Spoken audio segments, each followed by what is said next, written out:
Okay, good morning mga tol. So kung naaalala nyo mga tol, sa mga nakaraang vlog natin, ito yung ating mini grinder. Ayan siya mga tol. Yung DT rack. No? So yung gagawin natin ngayon mga tol is magka-cutting test tayo using itong mini grinder. No? Ayan.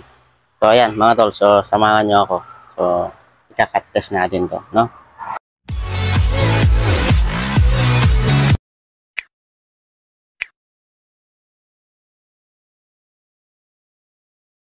Bale, ayun siya mga tol. So, nakabit ko na yung guide niya.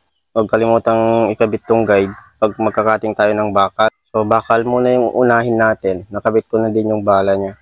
So, meron din tayong bala dito, pang kahoy. Ayan. So, binili ko din siya Shopee yan. Meron din siya, ano mga tol, sa TikTok shop. Meron din yan. So, ikakat na din natin sa kahoy, no? So, itatry na din natin. So, unahin muna natin tong ano mga tol, no? Bakal. Yan. A few inches later. Bale, unahin muna natin tong bakal na maliit mga tol. So, ewan ko ang size nito. Ito yata yung pinakamaliit. 8mm yata to o 10mm. So, ito try natin. So, inuubo tayo using ating DT rack. No? So, magkakat tayo. So, sa mga mild lang na pangkat, pwede na to. Siguro DT rack. No? Ayan, subukan natin.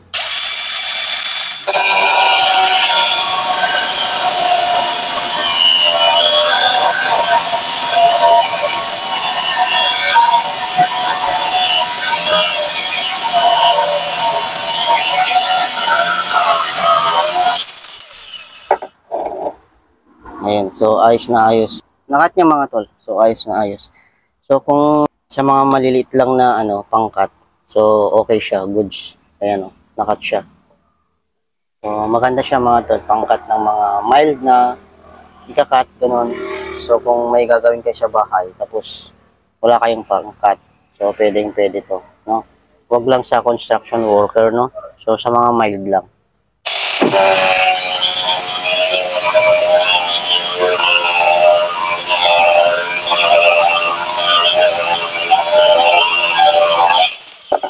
Oh.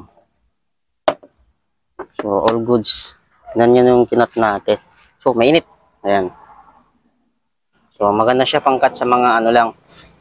Pero sa mga malalaking bagay is pwede naman siya siguro. Pero dapat daan-daan lang, no? Ayan. So, maganda din siya. Hindi siya kaagad malolobat. So, all good siya. Ayan. So, subukan naman natin to sa kahoy. Kasi may ikakat akong kahoy. So, palitan lang natin yung bala niya. Tapos, magkakat tayo ng kahoy, no? Sa mga plywood, ganun. So, maganda to. Kapag may i-repair kayo, tapos gusto nyo mag-cut mga kahoy, plywood, hardiplex, so pwede siya. Ayan. Subukan natin sa kahoy, mga tol. More moments later. Hali, ayan siya mga tol. So, napalitan natin yung bala niya. So, kung magkakat kayo ng ano mga tol, ng mga panggatong nyo, so wag yung malalaki. So, yung sakto lang na kaya niya. Kasi maliit lang yung bala niya mga tol, no? Tapos, mga plywood, ganun, 2x2, pwede rin. Pwede siyang pangkat. So, kagaya niyan, magte-test tayo. Kumbaga, ito yung panggatong nyo. Tapos, magkakat kayo. So, ito try natin.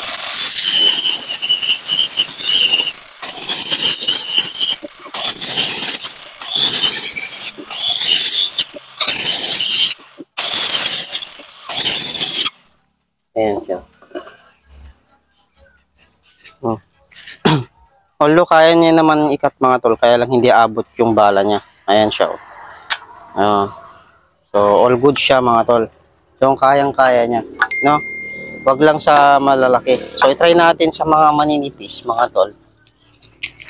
Ayan, katulad nito. May kung magkakat tayo ng, kumbaga, 2x2, ganun, plywood. So, iti-try natin.